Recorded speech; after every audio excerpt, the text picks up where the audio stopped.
15 வருடங்களாக இலவச மின் இணைப்பு பெற காத்திருந்த விவசாயிகளுக்கு 1.5 வருட காலத்திற்குள் 2 லட்சம் விவசாயிகளுக்கு இலவச மின் இணைப்பை தந்தவர் முதலமைச்சர் ஸ்டாலின் என குளித்தலை சட்டமன்ற தொகுதி திமுக வேட்பாளர் சூரியனூர் சந்திரன் தெரிவித்துள்ளார்.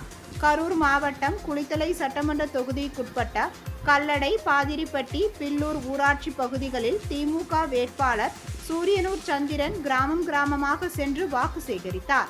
அப்பொழுது பேசிய அவர், கடந்த சட்டமன்ற தேர்தலில் முதல்வர் ஸ்டாலின் அளித்த வாக்குறுதிகளான மகளிர் விடியல் பயணம், மகளிர் உரிமை தொகை, தமிழ் புதல்வன் திட்டம், புதுமை பெண் திட்டம், நான் முதல்வன் திட்டம், தாயுமானவர் திட்டம், குழந்தைகளுக்கு காலை சிற்றுண்டி உணவு திட்டம் என தான் அளித்த வாக்குறுதிகளை நிறைவேற்றியுள்ளார் என்று தெரிவித்தார். மேலும் குடும்ப அட்டைதாரர்களுக்கு ரூபாய் 8000 கூப்பன், மகளிருக்கான உரிமை தொகையை ரூபாய் 2000 உயர்த்தி வழங்குதல், 35 லட்சம் மாணவ மாணவிகளுக்கு இலவச லேப்டாப் உள்ளிட்ட பல்வேறு திட்டங்களை நிறைவேற தனக்கு வாக்களிக்க வேண்டும் என்றும் அவர் அப்பொழுது கூறினார்.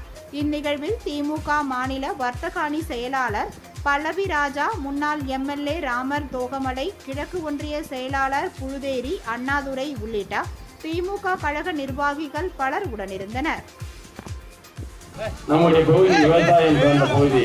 நீங்க இருக்கின்ற விவசாயிகள் எப்படி கடந்த 5 ஆண்டுகளுக்குள் நம்முடைய அமைச்சர் மின்துறை அமைச்சராக இருந்த போது 15 ஆண்டுகாலமாக இலவச மின்சாரத்திற்காக காத்திருந்த விவசாயிகளுக்கெல்லாம் ஒரு 1.5 ஆண்டு காலத்திற்குள்ளேயே 2 லட்சம் விவசாயிகளுக்கு இலவச மின் இணைப்பு வழங்கினார்களோ, அதே போல இப்படி கழக தலைவர் 2ஆம் முறையாக பொறுப்பேற்றவுடன் மின் மோட்டார் வைத்திருக்கின்ற அனைத்து விவசாயிகளுக்குமே புதியதாக இலவசமாக மின் மோட்டார் வழங்குவதாக அறிவித்துள்ளார்கள்.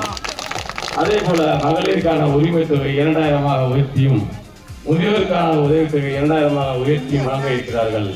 அதைவிட ஒரு சிறப்பு அம்சம் என்னவென்றால், தலைவர் பொறுப்பேற்ற அடுத்த நாளே நிச்சயமாக இல்லத்தரசியில் ஒவ்வொரு குடும்பத்திற்கும் தலா 8000 ரூபாய் வழங்க இருக்கிறார்கள். அந்த 8000 ரூபாய் மூலமாக உங்கள் வீடுகளுக்கு தேவையான மின்சாதன பொருட்கள், கிரைண்டர், மிக்சி, லேப்டாப்